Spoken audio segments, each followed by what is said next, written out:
Let's say you wanted to take a character from Mixamo to Unreal and create an animation blueprint out of it. Today we'll look at how we can do that. So this is Mixamo.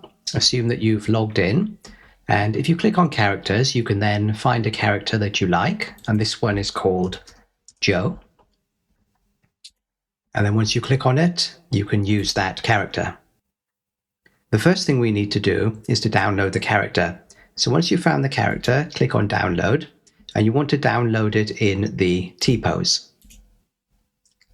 So click on T-pose and download, and that should go to your download folder. Once you've done that, we can now search for some animations. So just get rid of that filter, and if we click on the animations tab, we can then look for animations that we would like to download. So I'm going to download some sort of injured animations, see what's available. So we could have an injured walk, an injured run, an injured idle, an injured jump. So if we click on the injured idle first, you can change the settings if you want to here, but I'm going to keep them the same, and there's no need to mirror. So we can download this animation first. So download. We don't need the skin. We can leave everything else normal, but on the with skin, we can say without skin because we've already downloaded the skeleton in the previous step. So we can download that. We can then look for an injured walk and say I want this injured walk animation. Now here's the first issue you will have. As you can see, he is moving from one location to another. So that means that there is root motion in this animation. And the problem with Mixamo is that the skeleton is different to the Unreal skeleton. There's no root bone. So if you downloaded this as it was, you would either have to add a root bone using a plugin in Blender or Unreal. Otherwise, your animation blueprints would not work. So the solution to that would be to just click on In Place and download the In Place animation without any root motion. And again, we can download it without skin. We can then look for a run animation, injured run, maybe this one. Again, there is root motion as it's moving, so we want the in place version. And we can download that. Again, without skin, everything else can stay the same. We can also do a jump animation. And there should also be a stationary jump animation. So I'll download both of those as well and choose the in-place version. In Unreal, I've created a default third-person template, and I haven't made any changes here. And I'll just create a folder. So we'll just call this Mixamo. And then maybe in Mixamo, we'll create a new folder just called for the character, and another folder for the animations. If we open the character folder first, and then we can either by pressing the import or by just finding our download folder in Explorer or Finder. So once we've found where we've downloaded those items from Mixamo, the first thing we'll want to do is add our skeleton. So this is the skeleton that was downloaded, the non-PBR. And if we just drag that into our Unreal, this will then open up for us. So we don't need to change anything. I mean, we might just, in the asset name, maybe just put Joe, because that's the name of our character. Otherwise, everything else we can keep the same, its default settings, and just press import. That should then download the character for us. So that's the skeletal mesh. We can just open that up to see that's come through okay. We can then go back to our animations folder. And if we open up our files again, we can now start downloading these animations that we got from Mixamo. So we could click on all of those, and we can just drag them into the animations folder. When we get this import content window, the one thing we need to do is just set the skeleton. So if we go on this, and it said we named it Joe Skeleton because we added it as an asset name, click on that. So it will use that skeleton for the animations and press import. So we should hopefully get all of our animations. We just open them all up. That's the injured idle. That's the injured idle. That's the injured run. That's the run jump. This is the standing jump that I've downloaded. And this is the injured walk. So they've all downloaded correctly and are playing as we would expect them to. So the next thing we want to do is to create a character and an animation blueprint. We can just go to the third person and maybe just copy the third person character to our Mixamo. Say copy here. Go back to Mixamo. Maybe just rename that to say BP Joe, because that's our character. And in that character, we can maybe change the mesh to Joe to begin with. Skeletal mesh there. We can find Joe's skeletal mesh. We'll need to now create an animation blueprint in order for those animations that we created to be utilized. So if we go back again here, in order to create an animation blueprint, if you right-click, go to animation, and then click on animation blueprint, you then need to choose a skeleton that this animation blueprint will be using. And ours, as we said, is called Joe. So we can click on that and say create and call that animation blueprint ABP Joe. So that creates our animation blueprint. We can just put that in here. So to begin with, nothing will change because we haven't added anything to the blueprint. So if we open up the animation blueprint, the first thing you'll see is the animation graph when you do that. And basically, whatever animation comes through in the result is the animation that will show on the skeleton. For instance, if I just, and on this side, in these windows, there is an asset browser. If you can't see it, if you go to Window and click on Asset Browser, that should show up. And these are the animations that can be run on this skeleton, which this animation blueprint is using. So you could just drag that across here and plug that in there, compile, and this would be the animation that the blueprint would be using. However, that would not give you much control. So the way that animation blueprints work is that they utilize state machines. And in those state machines, there can be different states. There could be an idle state, a run walk state, a jumping state, and so on. And then that result would ultimately get fed into the output pose for the animation graph. And the way that you create an animation, a state machine in the animation blueprint is you right-click and just type in state machine. And this state machine with this icon is the node. You can name it, so that could be our state machine for locomotion. To access the state machine, you need to double click on it. So now we've got if you look up here, there's ABP Joe, the animation graph that we were in, and now the state machine locomotion has been entered. In this state machine, we can create states. So the first state we would want is an idle state. So we can click on the entry. So this is where the state machine starts. Drag off an arrow.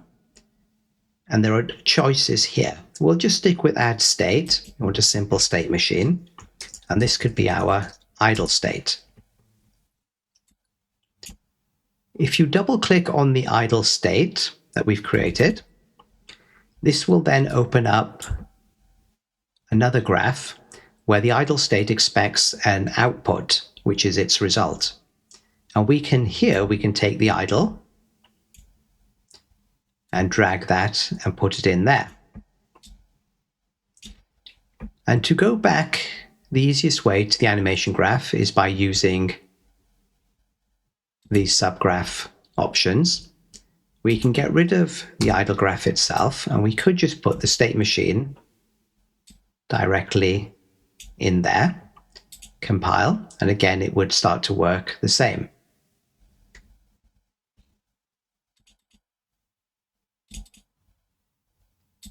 The issue is, as you can see, it stops playing after a while, and that's because the length of the animation has been completed.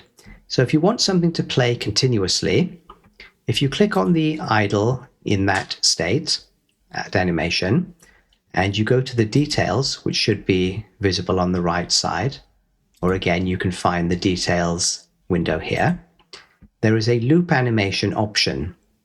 You can also change the speed at which it plays, but if you click on the loop animation, this animation will now continuously play while we're in this state. So we can go back to our state machine locomotion, and the next state that we actually want is the state that does the walking and the running. So we can drag off from the idle state, we can add another state and call this the walk, run state. And there will be a transition rule that defines how it moves from the idle state to the walk run state. So we'll have to set this up at some point. We double click on the walk run state. We either want it to be showing walk or we want it to be showing the run animations. But we said we just got one result here. So the way that you would get them to blend between walking and running is by creating what's known as a blend space. So we go back to our content drawer and we go back to our Mixamo and to here. This is where we created the animation blueprint. If we right click and go to animation, and there is a blend space. So as it says, it allows multiple animations to be blended between based on parameters like the speed. So we can click on that. Again, it will ask for a skeleton. So we want the Joe skeleton. And we can call that blend space, walk, run. We can open that up and you'll be presented with this template. And basically in the blend space, you've got horizontal and vertical options. We want to just set up what's known as a 1D blend space because we're just interested in the speed. So when the speed is above 0, we want it to be walking. And then when it gets faster, say about 200 or 300, we want him to move into the running animations. On the left, you can set up the axis and their names. So in the horizontal, we can put that as speed. We can give it a minimum and a maximum value. Now, as these are sort of injured animations, he's probably not going to be running at full speed. So maybe he'll go maximum about 300, say. We can always play with that. There's an option to snap to grid, which we'll click on. We don't need to set anything for the vertical axis because we won't be giving any inputs to that. The speed will just be on the horizontal. So from here, we could say at 0, he will be in the idle animation. Then at this point here, he maybe he starts to blend into the walk animation when he's above 0. We've only got 4 grid divisions, so let's increase those grid divisions maybe to 8, which makes it easier to find a position to put the walk on. So we could say injured walk could go there.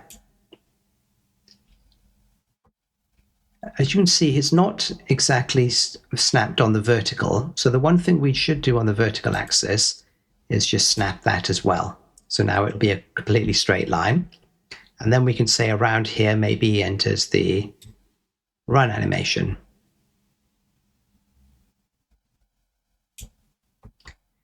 And if you press the Control or Command, you can then sort of see what those animations will look like.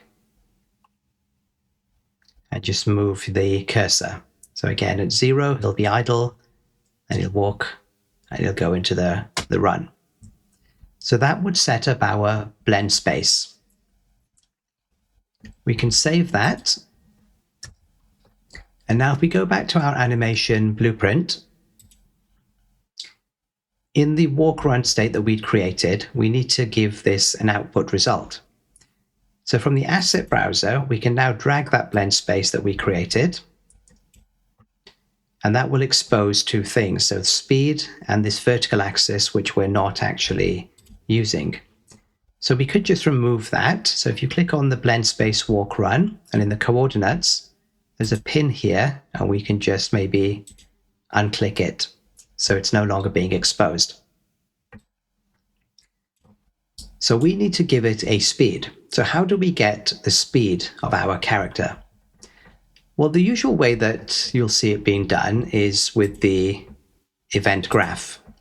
So that's the other window that's available here. And this is basically where you can set up references or do calculations to set variables that will then be used in the animation graph and in the states that are running on it. And the way that the event graph runs is that by default you get this setup. So you get a update animation node and a try to get pawn owner. If you go to the functions, you also get access to a lot of other overridable functions. So begin play or the blueprint initialize animation. So this is when the animation is initialized. And you get access to the Threadsafe animation, which is a more sort of up-to-date way of setting variables. If you need access to your character as a reference, the best place to do that is in the override function on the blueprint initialize animation. And what most people will do is they'll use the try get pawn owner. They'll maybe cast it to a character or to their specific character. And then they will store a reference to this promoter variable as character. Then in the update animation, they may use this character reference to set the variables they need to set, like the speed. So you might get your character. You will say get velocity. And from the velocity, if you do the vector length, that is the actual speed calculation. And you can then promote that to a variable and call that speed.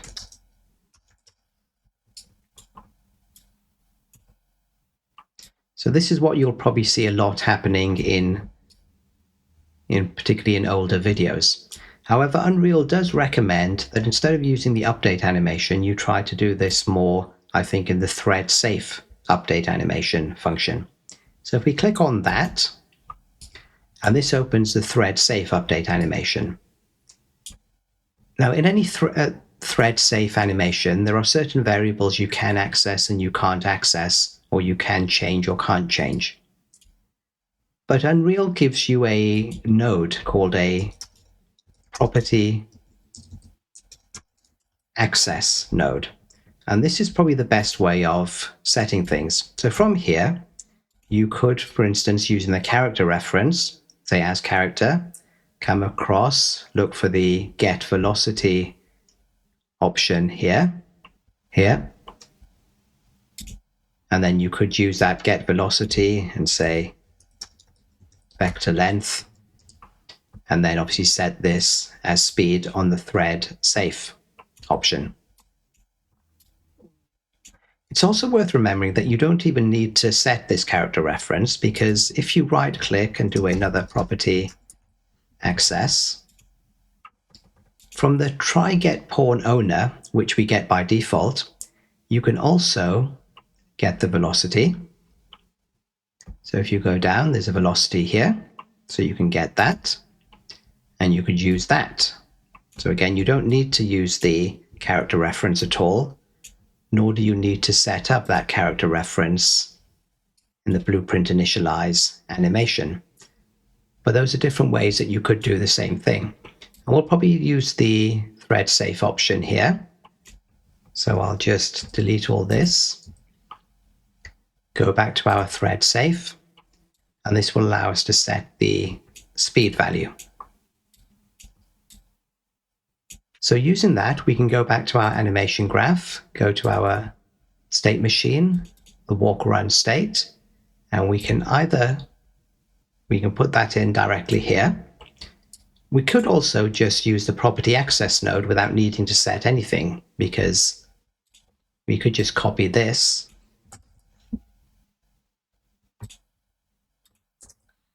put that there, and use this, which would work just as fine. So again, setting up some of these variables is not necessary, though it can be a bit more easier for you to see how your logic is working. So that would set up the speed and output it based on the blend space that we had created. So either idle, walk, or run. So we go back to our animation graph here, to the state machine.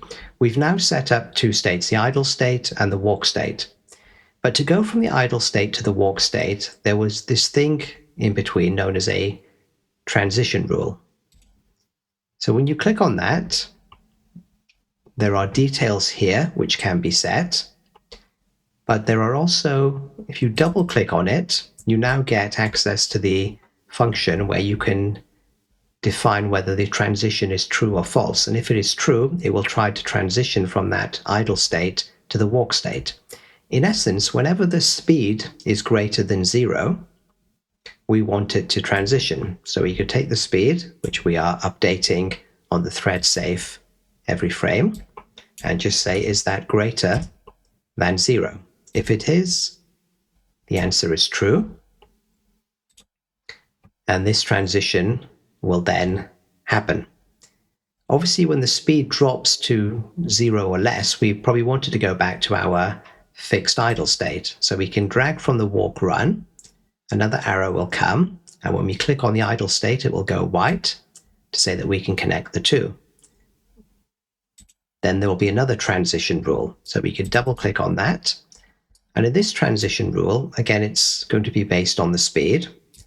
We'll essentially say when the speed is less than or equal to 0,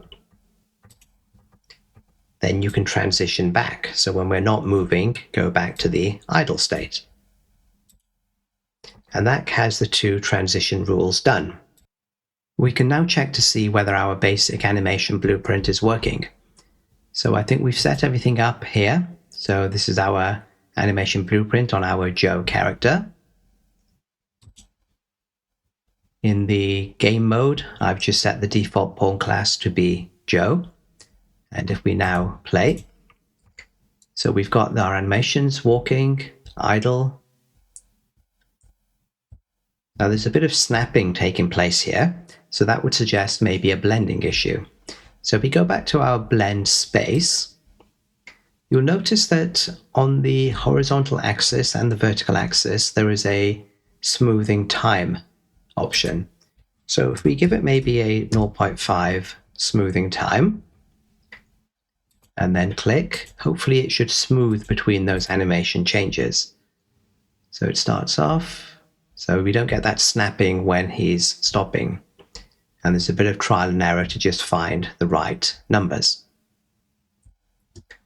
But that's the basic. We don't have the jumping, so again, we're using not the right animations for that. If we look at our animations, we've got two different jumps available. We've got a standing jump and a run jump. So if we just have a quick look at some of these. So this is our run jump. So this is when the speed is greater than 0. And our standing jump would be when he is stationary, performing a jump. So how do we add two different jump animations to our animation blueprint? We go back here. Basically, when he's idle and he wants to jump, we want to do the standing jump. So we want a state capable of doing that. So we can click on the idle state, drag down, add another state, and this can be our stationary jump state. We can open that with a double click, and in this we can add our standing jump. So that's the stationary jump. We just want that to be a one-off, so we don't need to loop this animation. And then we can go back here. There'll be a transition rule. We need to say, when can you jump? Basically in Unreal, there is an isFalling variable, which tells you whether you are in the air or not. And if you're in the air, you want to play a jump. So to get access to that, so we can maybe just do that with a property access node. So right click, search for property access. We can go here, just from the get pawn owner, we can try to get this. And we can maybe just search for the falling variable. Now, where do you find that? So that's going to be on the movement component. So we can go to the movement component on the try get pawn owner, and we can look for the isFalling variable here. So if that is true, it means that he's not on the ground. So we can just put that in there. So isFalling is true, he can enter the transition. Once he is finished playing that animation, we want him to go back to the idle state if the speed is still at 0. So on this, there is also another option here. So once you've finished an animation, instead of adding a rule by double-clicking, you can take advantage of this automatic rule based on sequence player. So once it's played that sequence, we can click, it will automatically go back to the idle state. So let's see whether our standing jump is working.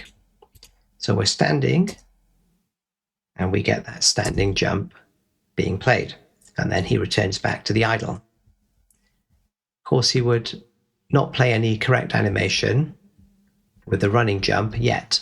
So we go back to animation blueprint. We'd add a different animation when he's jumping if he's in the walk run state. So we can go down here, we can add a state. This is the running jump. We can double click on that and look for the injured run jump. Put that in there. Go back to the state machine. And again, on here, it's the same. Again, just with the property access. We could have just set it up in the thread update to tell us whether he's falling or not. But we'll just do this here. Try get pawn owner, get movement component, is falling. If that is true, he can enter the jump here. And again, at the end of it, on this transition rule, we can just say automatic. So once he's finished playing that animation, he goes back to the running or walking animation he was in. So if we played that, we've got our standing jump. And then when we're moving, we play our running jump. And again, that running jump would also play if we just fell off the edge side of a ledge. So there's the basic animation blueprint that we've set up. Now, say for instance, we've got more than one idle animation available here. So I think I've also downloaded a injured hurting idle. So that's this type of idle. If we wanted to have some variation in which animation was actually playing, how could we actually do that? Because we've also got this injured idle here. Now, if you notice, these nodes are called sequence player nodes. So you can right click, and if you type in sequence player, you can get a sequence player node, and you can set the sequence on it, or you could expose it as a pin, and then have some logic to decide which one it plays. There is also a very useful one just called a random sequence player. And this node, when you click on it in the details, you can add entries of different animations to play. So we could have two of the animations that we've got. We could have the injured idle, which is the basic one that we're using at the moment. We can have, on the second option, we could have the injured hurting idle. And then we can give it sort of what the chances of it to play are, how many times it repeats, and so on. There's also a shuffle mode here at the bottom, so we could click that. We want the normal animation to play more often than the hurt one, so we could maybe say each time it plays, maybe it's a minimum count of 2. And then we can just put that into here as our random sequence player. We compile that, so we should play this animation, the hurt one. And then most of the other times you'll play the normal idle animation. And then every now and again he should go back and play the hurt idle animation, as you can see there. So that would create some sort of randomness. So again, he'll play the hurting one. Otherwise, he'll just play the normal idle animation. And then just for some variation, we should get the hurting one being played again. So there we go, we get the hurting one there. So how do we add animation montages to our animation blueprint? For instance, I have this wave animation that I might want to play every time I press a key. So how do we add this to play in an animation montage? So if you look at our animation first, to turn it into a montage, we have to right-click, go to Create, and create Animation Montage. So that will create an animation montage. In our blueprint for our character, we could, for instance, say, when I press the debug key, P for instance, we could ask it to play a montage. And in that montage, we could put the montage that we've just downloaded and created. However, when we go to play it, so we're walking, if I press P, nothing actually happens. It does not play that montage. Why is that? So if we go back to our animation blueprint and back to the animation graph itself, and if we also look at the montage that we've created. So in the montage, when you open that up, you see that there is something known as a default slot. So this is the slot on the animation blueprint that this montage will be played on. So if we go back to our animation blueprint, we'll need to make sure that there is a slot on that blueprint for the montage to play. Now, this is how we've set things up at the moment. Sometimes the best way of using the state machines is not to connect them directly, because you might want to have more than one, but to drag off and create a cache. So you type in cache, you get a new saved cache pose. So this will be a cache of what is coming out of that state machine. And we can just call that our locomotion cache. We can then access that cache value by right-clicking and searching for locomotion cache. So it'll say use cached pose loco cache. So that result coming out of here will now be coming out of here. And in order to do a montage, as we said, you need to have a slot. So if we right-click and just type in slot, we should get something known as a default slot. So slot, default slot. And it'll come under montage there. Montage, slot, default slot. So this is the slot through which the montage would play. So we put that straight in there. We could just, in the source for this montage, so if we just drag that here, put our locomotion cache straight in there. So all of this would now be connected, and if we compile, go back to our third person level, press play, and now when I press P, I'll do that. I'll play the montage where he's waving.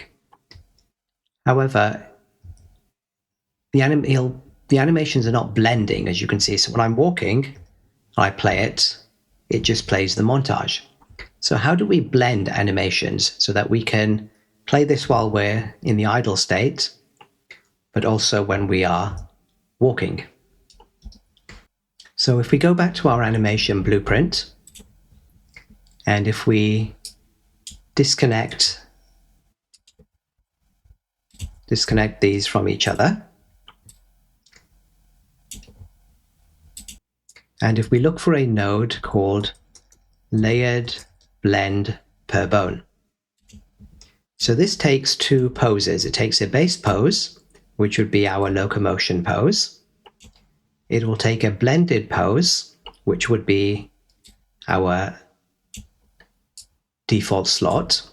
And into this source, we should also put the locomotion cache. You can't connect this up to multiple things, but you can just make a copy of this. So Control D, duplicate it. And now if you click on the blend per bone here, and you go to the details, you get this blend mode. So branch filter, we can leave it at, and on the layer setup, we can choose a bone. So when you click on the index branch filters, press the plus button. Now you can choose a bone name for where the blend will start. So if we look at our skeleton by clicking here, we can maybe pick a bone that we would like to use. So we could say spine, or maybe spine 1. Let's just try spine 1 to begin with. So that's the name. We'll go back to our animation blueprint. In the bone name, we can then add the spine. So SPINE1 was the name of the bone. We can compile that. We can leave the blend depth and the other options as default to begin with. And if we go back and now play, so when I press P to begin with, and stand up, you should just do the normal wave. And now when we're walking, I press P, he will do the wave even as we are in locomotion or when we are stable. So again, we get that montage playing on animation blueprint as well. We should maybe tidy up our animation blueprint slightly because we haven't changed the speed of our character here, have we? So max walking speed. Let's put that down to 300 because that's what we did on our Blendspace. And if we just go to our Blendspace walk run, we can probably drag this all the way to the end, to the 300, leave the walk there. So hopefully the animations play a bit better. So when we're walking, we do the walking until we speed up. And then if we are walking and we press the P, we'll do the waving as well. So that blends even when we are walking or when we are just standing still. And so our jumps are working, both standing and walking jumps seem to be working as well. So that is an animation blueprint that we've set up using a character from Mixamo and its animations, and we've added a montage to it. We've used the default slot, so you can create more slots. If you click on the slot, which is the default that comes, there is an option here in the details that comes up to try to add another slot. And to do that, you need access to the slot manager. So you go to the window, and there should be a slot manager window, anim slot manager. And here you could add another slot. So you could say upper body. And then this you could change to upper body if you wanted to, by doing it that way. And then maybe in the montage that we had created, so we can find that montage. In the montage that we've created, which is using the default slot, we could maybe try to change that slot to a new slot, which is the upper body. Or actually just change it this way, slot name upper body, and this one we don't need. So that will now operate on the upper body slot, which should work the same again anyway. So it still works there. So that's how you can add slots to your animation montage and create new ones using the slot manager. So I hope that is a quick overview how you can import a character and animations from Mixamo and create an animation blueprint with state machines to run it in a character of your choice.